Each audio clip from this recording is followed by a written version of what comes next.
वो पावर आपको जहाँ ले जाना चाहती है वहाँ ले जाने दीजिए। वो आपको किसी जगह पे नहीं ले जा रही है, वो आपके ईगो के जेल से बाहर ले जा रही है। जब कभी ऐसा एक्सपीरियंस होगा तो डरिएगा मत।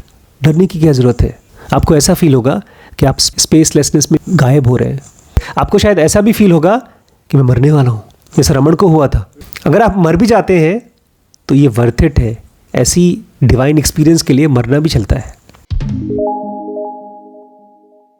नमस्कार दोस्तों, स्वागत है आपका जेन योगा चैलेंज 2023 में। सबसे पहले एक बड़ी खूबसूरत सी बड़ी प्यारी सी कहानी। तुकाराम, संत तुकाराम, तो दिन में तो वो समाधि में रहा करते थे पूरे दिन। शाम को भक्तगण आ जाते थे तो उनके साथ खूब डांस करते थे और भजन कीर्तन किया करते थे। और जब भी उनको मौका मिलता था दिन भर भगवान राम का राम राम राम राम राम राम जपते रहते थे। और एक बार वो कॉल ऑफ नेचर आंसर कर रहे थे। कॉल ऑफ नेचर मतलब सुसु या पॉटी कर रहे थे और वहाँ पर भी राम राम राम राम कर रहे थे। और वहीं पर एक कोई बुढ़े पंडित जी आ गए। अरे क्या बदतमीजी है ये, तुम लघु शंका कर रहे हो या कोई कर रहे गंदगी कर रहे हो और तुम्हारा शरीर अपवित्र है और तुम भगवान का नाम ले रहे हो। उन्होंने कहा चुप रहो, डांट करके। तो तुकाराम बोलते ठीक है, चुप हो गए। और उसके बाद उनकी बॉडी में से आवाज़ आना शुरू हो गई, मुंह से नहीं, बॉडी में से। और इस शोर से वो डर गया, कहाँ से आवाज़ आ रही है। उसके बाद उसने तुकाराम से हाथ जोड़ा। भैया बोलता है आपके लिए कोई रूल नहीं है भैया, आप 24 घंटे भगवान का नाम लीजिए। ये तो आम आदमी के लिए रूल बनाए गए, आप उनसे परे हैं, आप उनके बियॉन्ड हैं। आज हम लोग स्टार्ट कर रहे हैं गॉस्पेल 4, द होली कॉनकॉर्डेट, धर्म संधि। अब कंडीशन सुनिए, ज़ेनोगा की कंडीशन।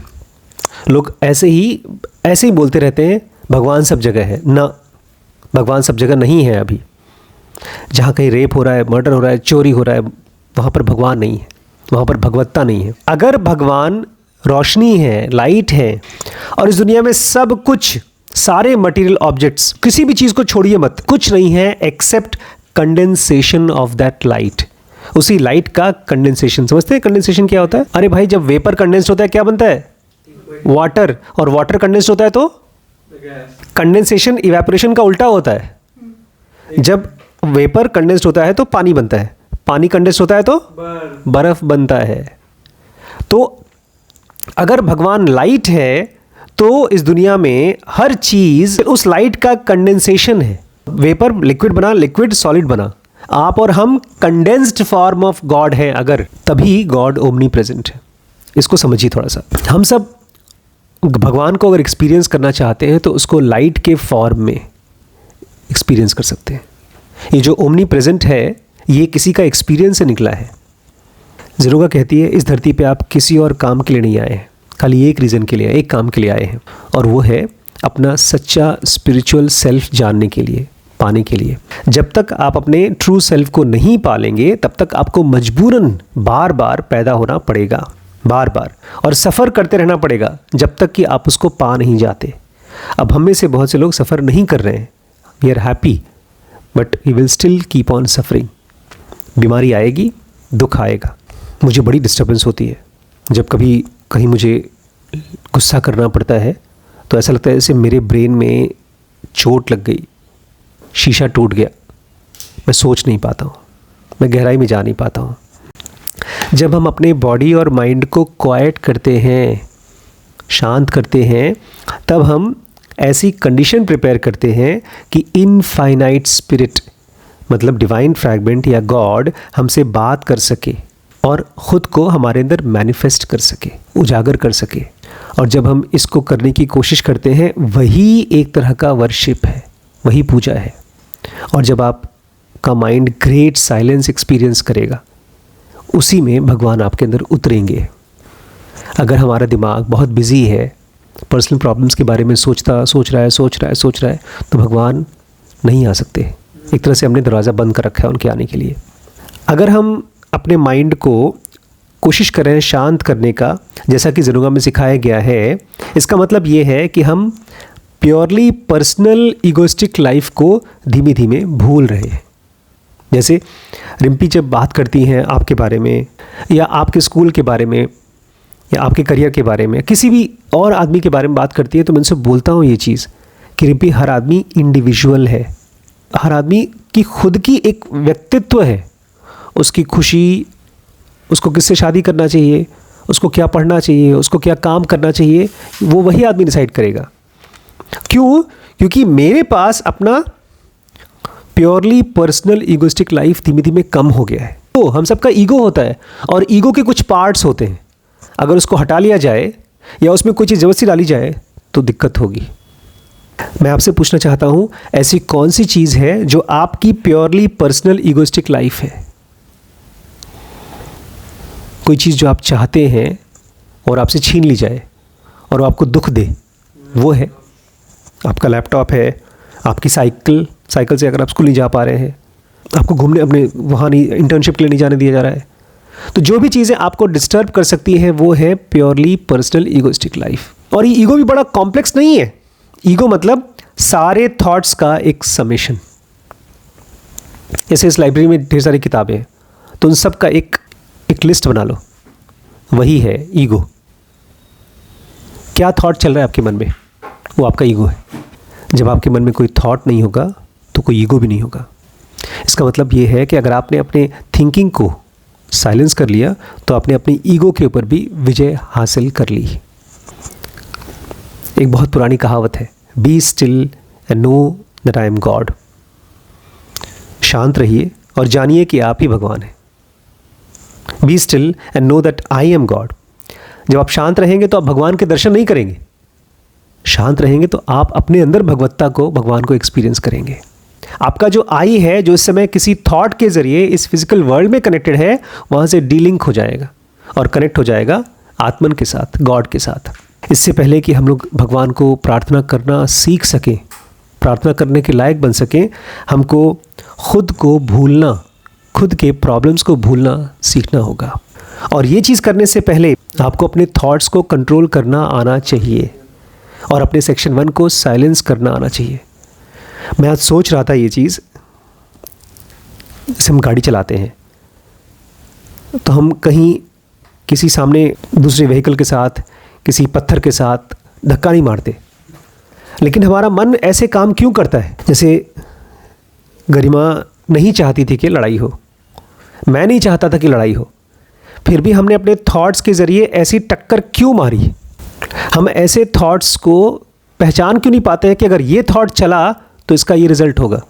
अब इसने सिंपल सी चीज़ पूछी कि बड़े पापा मुझे जाना है इंटर्नशिप करने के लिए नोएडा।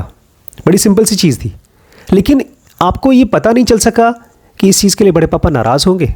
बड़े पापा पत्थर की तरह है और आपका एक थॉट है जो गाड़ी की तरह चल रहा है। ये ऐसा ही है जैसे कि अगर शीश मुझे बोले पापा आज मेरी छुट्टी है, आज मैं ड्रिंक करूँगा, तो क्या होगा बेटा?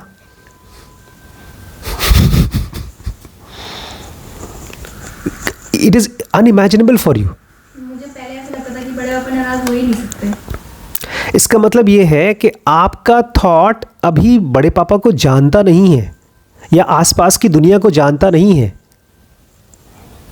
हमारे माइंड को ये देख पाना चाहिए कि मेरे थॉट्स जहाँ चल रहे हैं वो सामने दीवार है या रास्ता है। जैसे मैंने यहाँ इसके नीचे बैठ करके इसको उठा रहा था, याद है ना? उस दिन उठाने से क्या हुआ? कमर लचक गई। मेरे ब्रेन को, मेरे बॉडी को समझ में नहीं आया कि मुझे कितना उठाना चाहिए। हमारे थॉट्स को ये समझ में आना चाहिए कि क्या चीज़ पॉसिबल है, क्या चीज़ पॉसिबल नहीं है, उसी से एक्सीडेंट नहीं होंगे।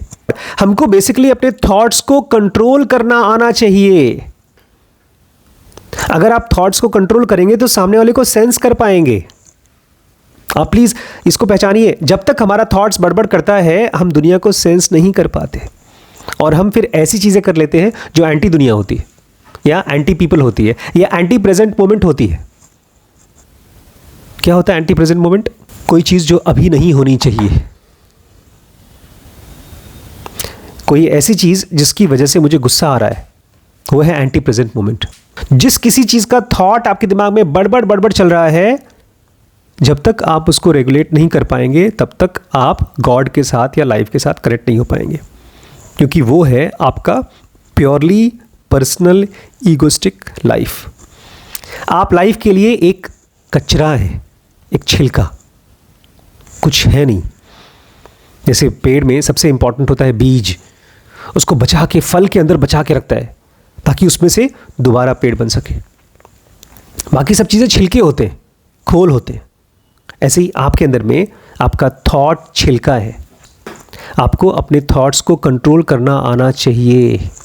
कंट्रोल करने का मतलब जो भी रियलिटी है उसको थॉट से पहचानना आना चाहिए कि क्या है रियलिटी, और अपने सेक्शन 1 को शांत करना आना चाहिए।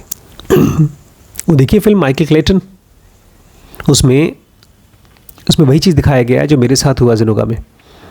जब मास्टर देखते हैं, स्पिरिचुअल मास्टर देखते हैं कि आप पर्याप्त मेहनत कर रहे हो, मास्टर आपके पास आते हैं और आपको मास्टर की प्रेजेंस फील होना शुरू हो जाएगी। कैसे पता चलता है कि मास्टर आपके आसपास हैं?